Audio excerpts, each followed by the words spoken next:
Hello students,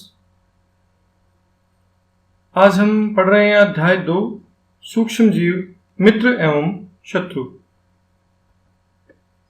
इस lesson में सबसे पहले हम सूक्ष्म जीव किन्हें कहते हैं यही पढ़ लेते हैं। तो सूक्ष्म जीव किन्हें कहते हैं? वे जीव जिन्हें हम बिना यंत्र की सहायता के केवल आंखों से नहीं देख सकते, सूक्ष्म जीव कहलाते हैं। तो सूक्ष्म जीव 4 मुख्य वर्गों में बांटा गया है। ये वर्ग हैं जीवाणु, कवक, प्रोटोजोआ एवं शैवाल। इन 4 से भिन्न भी एक वर्ग पाया जाता है, ये है विषाणु। ये भी सूक्ष्म होते हैं, परंतु ये अन्य सूक्ष्म जीवों की तरह से थोड़ा भिन्न है। ये केवल परपोषी के शरीर में ही गुणन कर सकते हैं। विषाणु पौधे और जंतु की कोशिकाओं में गुणन करते हैं। कुछ सामान्य रोग जैसे कि जुखाम, इन्फ्लुएंजा, खांसी विषाणु से होते हैं। कुछ विशेष रोग जैसे कि पोलियो और खसरा भी विषाणु वायरस से होता है।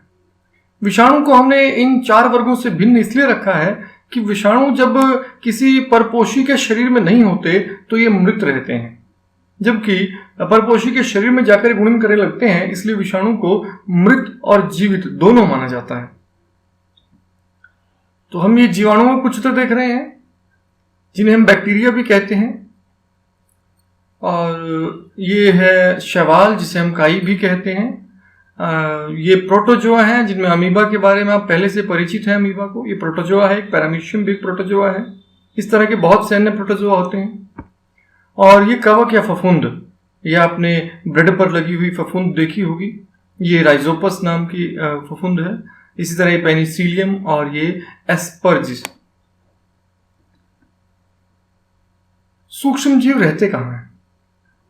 सूक्ष्म जीव एक कोशिक हो सकते हैं, जैसे कि जीवाणु और कुछ शैवाल, प्रोटोजोआ, और ये बहुकोशिक भी हो सकते हैं, जैसे शैवाल और कवक में होते हैं।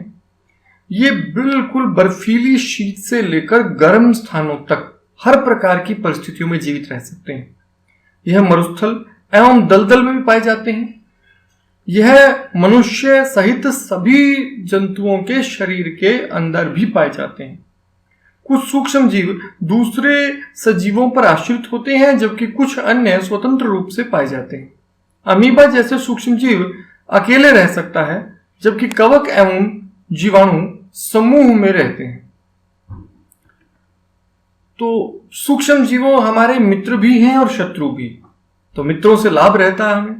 तो सूक्ष्म जीवों के लाभ क्या हैं, सबसे पहले ये पढ़ लेते हैं। लैक्टोबैसिलस नामक जीवाणु दूध को दही में बदल देता है। जीवाणु पनीर, अचार और अनेक खाद्य पदार्थों के उत्पादन में सहायक है। सूक्ष्म जीवों का उपयोग ब्रेड और केक बनाने में किया जाता है। इसमें खास तौर पर यीस्ट नाम के जीवाणु का उपयोग किया जाता है। अल्कोहल, शराब और एसिटिक अम्ल के उत्पादन में सूक्ष्म जीवों का उपयोग होता है। एसिटिक एसिड को सिरका भी कहा जाता है। जीवाणु और कवक से अनेक प्रतिजैविक औषधियों का उत्पादन हो रहा है। आजकल सूक्ष्म जीवों से टीके का उत्पादन बड़े स्तर पर किया जाता है, जिसमें मनुष्य एवं अनेक जंतुओं से होने वाले रोगों से बचाया जाता है। कुछ जीवाणु एवं नीले हरे शैवाल वायुमंडलीय नाइट्रोजन का स्थिरीकरण कर सकते हैं। सूक्ष्म जीवों द्वारा पादप अपशिष्ट का अपघटन कर उसे खाद में बदला जाता है। प्राचीन काल से यीस्ट का उपयोग अल्कोहल बनाने में किया जाता है। तो यहां यीस्ट के बारे में हम पढ़ रहे हैं। यीस्ट डालने से फलों के रस, ब्रेड, केक बनने के लिए गूंथा गया मैदा में किण्वन होता है, और यीस्ट नामक बैक्टीरिया की तीव्रता से जनन करके श्वसन के दौरान कार्बन डाइऑक्साइड का उत्पादन होता है। कार्बन डाइऑक्साइड के गैस के बुलबुले खमीर वाले मैदे का आयतन बढ़ा देते हैं, जिस कारण केक और ब्रेड फूल जाते हैं। तो आप यहां ब्रेड में देख सकते हैं जो आपको छोटे छिद्र दिखाई दे रहे हैं, छोटे और बड़े। ये छिद्र जो है ये कार्बन डाइऑक्साइड बनने की वजह से हुए हैं, और ये कार्बन डाइऑक्साइड यीस्ट की श्वसन प्रक्रिया के दौरान बनते हैं। तो किण्वन किसे कहते हैं? पीछे हमने पढ़ा किण्वन की वजह से ऐसा हो रहा है। तो किण्वन किसे कहते हैं? एक जैव रासायनिक प्रक्रिया जिसमें जटिल रासायनिक यौगिक सूक्ष्म सजीवों की सहायता से सूक्ष्म जीवों की सहायता से सरल कार्बनिक यौगिक में विघटित होते हैं। इस प्रक्रिया में ऑक्सीजन की आवश्यकता नहीं होती। किण्वन के प्रयोग से अल्कोहल का शराब में निर्माण होता है, अल्कोहल या शराब का निर्माण होता है। तो किण्वन क्या है? किण्वन एक जैव रासायनिक प्रक्रिया है जिसमें जटिल कार्बनिक यौगिक सूक्ष्म जीवों की सहायता से सरल कार्बनिक यौगिकों में विघटित होते हैं। लुई पाश्चर ने किण्वन की खोज 1857 में की थी। तो ये प्रश्न आ जाता है कि किण्वन की खोज किसने की और कब की? तो किण्वन की खोज लुई पाश्चर ने 1857 में की। सूक्ष्म जीवों से बनने वाली औषधियां हैं एक और प्रतिजैविक। औषधियों का स्रोत सूक्ष्म जीव है। ये बीमारी पैदा करने वाले सूक्ष्म जीवों को नष्ट कर देती हैं और इनकी वृद्धि को रोक देती हैं। इस प्रकार की औषधियों को प्रतिजैविक और एंटीबायोटिक कहते हैं। आजकल सूक्ष्म जीवाणुओं और कवक से अनेक प्रतिजैविक औषधियों का उत्पादन हो रहा है। स्ट्रेप्टोमाइसिन, टेट्रासाइक्लिन, एंथ्रोमाइसिन सामान्य रूप से उपयोग की जाने वाली प्रतिजैविक है। तो प्रश्न आ जाए, प्रतिजैविक किन्हें कहते हैं? तो प्रतिजैविक सूक्ष्म जीवों से बनी वे औषधियां हैं जो अन्य सूक्ष्म जीवों के लिए घातक सिद्ध होती हैं और उन्हें नष्ट कर देती हैं। सन 1929 में अलेक्जेंडर फ्लेमिंग ने फफूंद से पेनिसिलिन बनाई थी। ये पहली प्रतिजैविक दवा थी। तो पहली प्रतिजैविक दवा पेनिसिलिन थी जिसका आविष्कार 1929 में अलेक्जेंडर फ्लेमिंग ने किया था।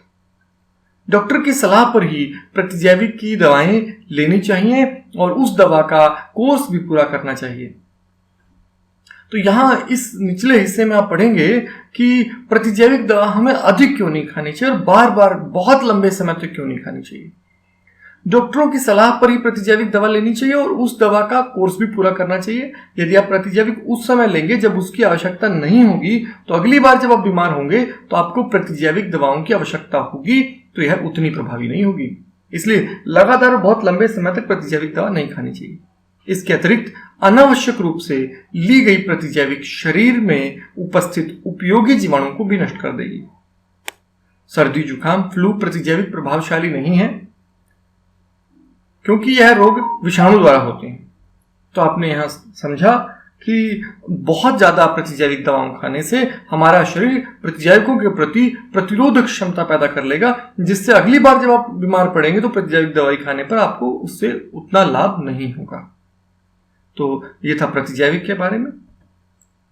इससे अगले भाग में, तब तक के लिए धन्यवाद।